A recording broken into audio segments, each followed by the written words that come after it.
Express. Lovely. Yeah. Lovely. The big bun there. Yeah, pop that there, no worries. So I liked that. I thought it was very good. I'm glad you liked it. I was just saying I could have done with more and more. I could have done with more of the stand-up, ironically. Yeah, it's a tough one, that, because it's a fine balance, and you know, of course, with ITV, we've obviously on BBC, you get a full hour. ITV, you're looking at 46 minutes and 47 minutes, and you've got adverts and stuff. So it is a tough mix, really. It is, but of course you've got to see it all. I mean, is it all recorded now after the? Yes, yeah. We're all sort of, but obviously the way it goes out is if it's 6 episodes and then the live final, you know. So of course, But I mean, it's obviously the more the weeks go on, the more stand-up you get to see, because the less people and the more time you've got to go. Obviously, the first episode, as you know, I mean, you must have seen hundreds of first episodes. Yeah, you just sort of go in, look, these are all the people. Please watch next week. It gets even better, you know. So. Yeah. I mean, I thought the stand-up was really good, and yet there's some of them that haven't really done very much stand-up at all. Were you surprised at the stand-up? I was, actually, because I had comics ringing me saying, "Oh, I've been offered this. Show me the funny. What do you think? Do you think I should do it?" Yeah. And I was saying, listen, honestly, the production team are really nice. You'll be looked after. You know, you should definitely do it. You know, and some people said, "No, I'm gonna watch the first series before I commit to something like this, because I don't know what it's going to be like." And so stand-ups are very paranoid most of the time anyway. So I thought we got a good standard of 10 comics who did all right. I mean, even the ones who didn't do so well, I have seen do well. So it's not like they're terrible comics. No, they just had a bad night. You know? Well, indeed, that first guy to lead that, fella, I mean, he was getting more laughs in here. Yes, I know. Yeah, he was funnier off stage. Wasn't it? That's good. Yeah. But and yet, isn't it funny when you meet stand-ups and comedians? I always think they're just naturally funny. Anyway, he seemed like that, and then what happened to him though? I think he just judged it wrong. I think he thought. I think if you're going to be, you know, that Lothario thing that he was sort of trying to pull off, it needed to be a bit more ironic and a bit more, you know, people don't want to hear that you're good at stuff. Do you know what I mean? You know what his life's like and Britain's like. We don't want people to tell us I'm a lover and I'm really good looking, and you know, it's fine to do that a bit, but actually then just tell us about one of the times where you got a slap in the face, or you said something wrong to a girl, or whatever it was, you know. Whereas there was sort of, that didn't come across, I think, you know, in his set. No, it didn't. And so, I mean, you were asked earlier about whether you'd given a lot of advice. I mean, they must have, felt fantastic to have someone like you there. It was good, they must have been tapping you up for. Yeah, I mean, certainly they were sort of saying, what do you think? And I mean, what I said to them and to the production when we first started the idea, you know, they were saying, oh, well, let's make these gigs really hard and all. I was going, it's not about making the gigs really hard, it's making them different, so they're having to use different skills. And I was adamant from the off that I said, I want to compare all the gigs to prove to the acts in the dressing room that this gig's doable. So when I go out, they're watching it on the monitor, I go on and do my opening 10 minutes. Oh, do you, right? Yeah, I mean, I'm cheating a little bit, I'm doing stuff on my set and from my tour, you know, I'm not writing new stuff for them, God forbid. You know, but just so downstairs they can go and relax a little bit and go, okay, at least these people are laughing, you know, so they're up for a good time, and all I've got to do is it's an irony getting you as a warm-up, isn't it? Essentially, yeah, I was the warm-up, you know, and they cut all my stand-up out. I saw that. When are we going to get some of you? It's a bit. I know, it's hard really, because I'm on tour as well. It's like, and you know, I've got a DVD coming out. It's like you've got to save it all, haven't you, for that? So really, for me, this is much more of a presenter job than a stand-up job, really. I mean, you need the stand-up experience to be able to talk with confidence with the acts and with the judges, and you're not just sort of, you know, somebody's not just giving you lines in your ear, you're saying what you think, you know, which I think is important. Yeah, indeed. I mean, why did you want to get involved in it? Well, you've got all these other things going on. Is there something about the show? Did you want to give a leg up to stand-up? A little bit. I mean, I've always been quite supportive, because I had, you know, I mean, when I first started, I had someone like Peter Kay sort of giving me advice and, you know, sort of telling me, oh, enter that competition, that did really good for me, and go to that university and do that course, that's what I did, and, you know, and I got a real help, I think, and so from that, I've always been quite approachable, I think, and I certainly wouldn't be so big-headed to say, well, let's stick with me, kid, and you'll go far, you know what I mean, but you can watch people and go, do more of that, do less of that, you know, and you'll get better. And but this sort of show comes around every so often, you know, the chat for the show. Yeah. Every couple of years, a production company will ring you up and say, hey, we've got a great idea, it's brand new, no one's ever thought of it before, it's a talent show, but for comedians, and you sort of, your heart drops a little bit, you go, oh, all right, I'll come in. And this one was with a guy called Kenton Allen, who I've worked with. He's got a great factor. Yeah, and he used to run BBC Manchester, the comedy department of BBC Manchester, so I got to know him very well. And so, because it was him, and because it was Simon Pegg's production company, and so I felt a little bit like, these guys know what they're doing. They got some guys in from The Apprentice, who made the first series of The Apprentice, they got them in to sort of, and then and they literally just went, listen, we've not got anything written down, it's a loose idea, we've not even got a title, it's a comedy show, but it's really about the process of stand-up, and I just thought, there's something there, I thought there's a nugget there, and we developed it, and they were very reciprocal of stuff I sort of said, I gave advice and said, well, I think for a comic it's going to be better if they do this, and make sure it's not just a TV show, you're not just putting a camera in front of the stage, we need an audience, and they were great, they listened all the way through really, and even down to the running order being the prize was something I said early on, and said, because obviously to a layman you wouldn't even quite know. involved in the format. Yeah, great, which was great, so. And why are we so fascinated with stand-up and how? I know it's got bigger and bigger. People talk about the new rock and roll. Well, they've been saying that for 20 years. I think, to be honest, David, I think it's any time the country is on a low, we look to comedians. So we look. The last time there was a boom was in the 80s. Any time there's a recession, there seems it needed comedy. Margaret Thatcher last time. Yeah, exactly. Yeah, and comedy needs to have something to rally against. When you have a bland government and bland music and everything's bland, it's hard to rally against things and get involved and talk about things. When people are feeling down and just thinking, oh, what's to do? Like, what can we do for a tenner? We're not got much. Let's go to that comedy club around the corner and something that gets bigger and everything else gets bigger around it. And then from that, this show has really been a product of that, because what you've had is stand-up get absolutely massive. Live at the Apollo. Even ITV did Comedy Rocks for myself, and McIntyre did the Road Show. You've got this beautiful, shiny floor shows where someone does a set and then somebody edits it down to, like Alan was saying, every shot's on target. Every gag is a winner. And so then we go, okay, I've seen that, I've bought the DVD, I've got the perfect final product.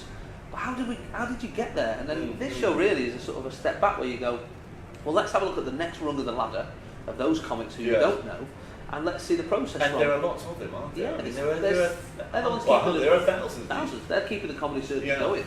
And you get to see, even in that show I thought it was interesting, you saw the moment Ellie had an idea, she sort of had a thing with Essex, and then she had an idea that when the cab driver said about them holding the balls and the lads holding the balls, and then she didn't just copy it verbatim, she actually developed it into a little gag and a routine, and that's how stand-up works, and I think it's interesting to see that, and to see the nerves and the sort of slight camaraderie between some comics, and then also the sort of the aggression between some of them, the competitiveness. Yeah, it is a competitive so industry. in normal circumstances, how does someone get from that middle run, for instance, to the Live at the Apollo? Is that often I think it's down to the agent.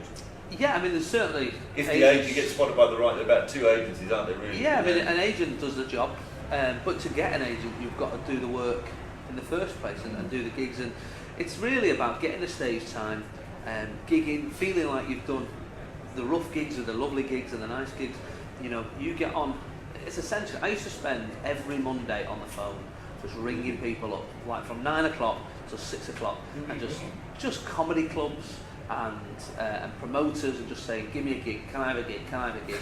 And I'll come for free, and I'll give another comedian a lift. Were you sort of half doing your routine down the line? You end up trying to be jolly and funny, and someone will go, all right, I'll give you a gig, and then you get the gig, and then after you've had the gig, you ring them up the next Monday and go, well, I did all right, can I have another gig, and it's relentless. God, that's almost hard work. Well, do you know what?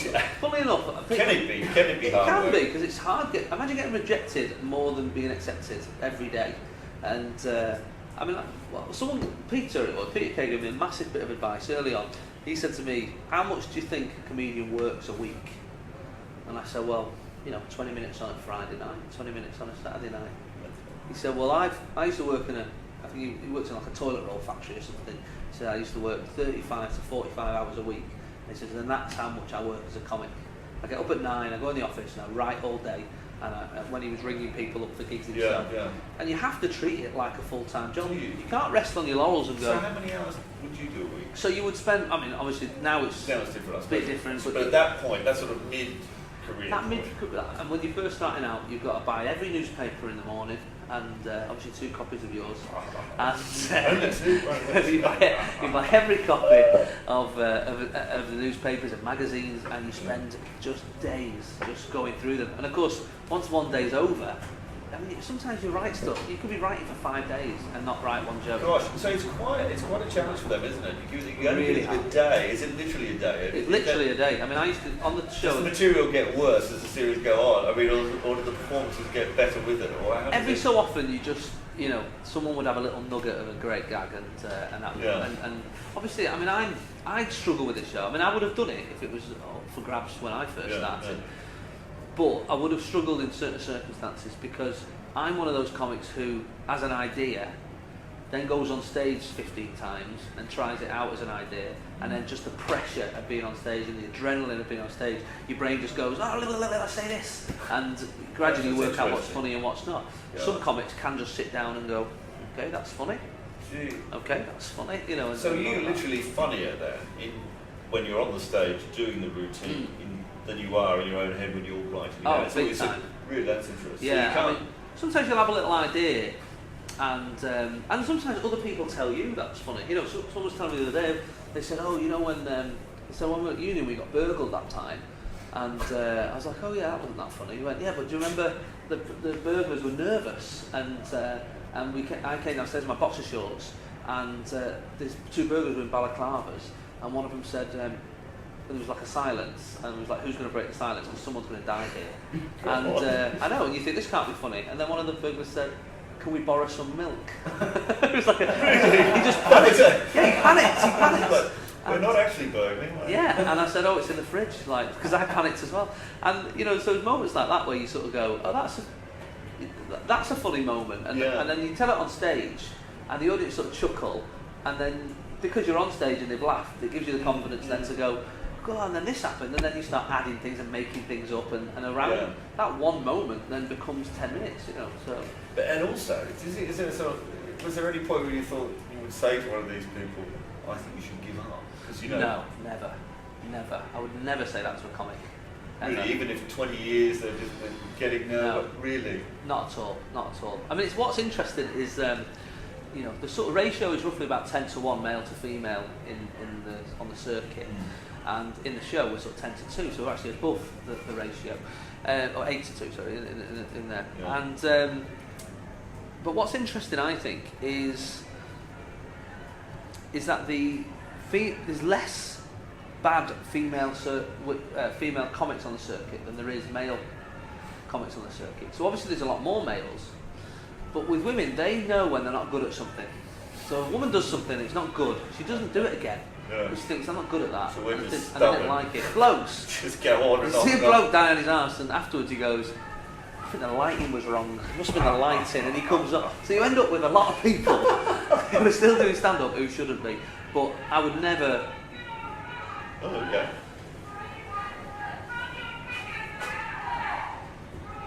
Protested Soho, latte price. What are they talking about? Be brave, don't shave.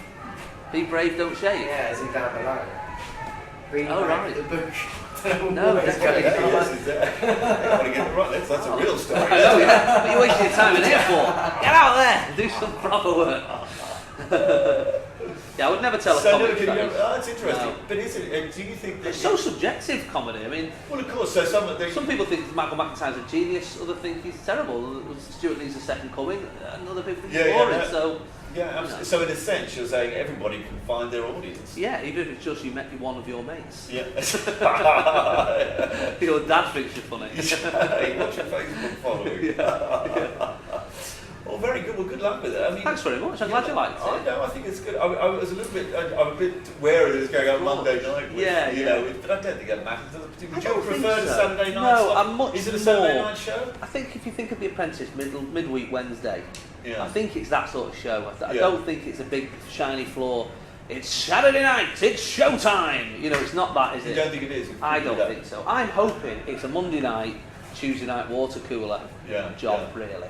And actually on Tuesday you're going, oh God, that moment when he did that, and I think she was funny. And I'm hoping it's that sort of show, and I think it'll find its audience, and the audience will find it.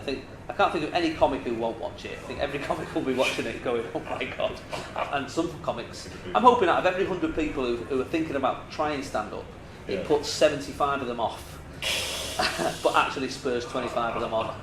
And how do you reflect now on the whole one show thing? You know, is that all, you know, would you like to do another show like that? Or is that the end of that? No, I enjoyed it, and I enjoyed being, not serious, but I enjoyed just being myself and having a chat, but I couldn't do every night. Because I usually see a comedian, I thought, in that sort of format. Yeah, I mean, it's quite restricting, isn't it? It was a square peg and a round hole a bit, but I sort of enjoyed it, and but I couldn't do, with having a young family, I've got 3 girls under 2, and I couldn't. You've got 3 girls under 2. Yeah. Wow.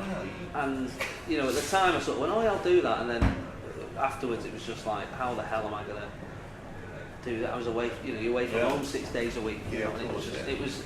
So in anything, sort of a blessing really. Yeah. So, and this has been, I mean, doing this has been fantastic, and this is the sort of show I think should run and run really. I mean, if it's half as successful as The Apprentice, you know, there's millions of comics. Oh, yeah. You know, as we said, so you've always got those people. Do you think bad stand-up is as funny as bad singing? I mean, I don't think it's funny. No, I think it's one of them. Oh my God! I think it's that where you just sort of with bad singing you can sort of have a laugh along, can't you? Maybe it doesn't last as long. Yeah, and there is that. You know, it's going to be over soon. So that bad stand-up feels like it lasts a lifetime. But at the same time, you know, these people have had to do a bit of stand-up because you're not going to find the Susan Boyle of comedy. You have to have done a bit of stand-up, even if it's 18 months like Ellie. You need to have had a bit of stage experience. You're not going to come. You're not going to find a funny cabbie and then put them straight on at the Apollo. They need to have done a bit. Yeah. And what advice to my 11-year-old son who wants to be a comedian? I would say for him to buy all the papers and go on all the news websites and write. I'd say listen to your parents chatting and your grandparents and everyone having a chat, because there's turns of phrases that are funny, there's topics that are funny that people say after a couple of drinks, and you know, just listen, always listen to exactly what people are saying word for word, and you will eventually go, and then one day you might be doing a set and you'll think, I can't believe he overheard us say that. You just got a bad Andy Murray impersonator. Oh right, okay, yeah, no. So anyway, time to drop the impersonation. I think, Great, Jason. Thanks for that. All the best with that. Yeah, no, it's very good. Very good. Glad you enjoyed it. Look, have we? I'm Tony. You all right?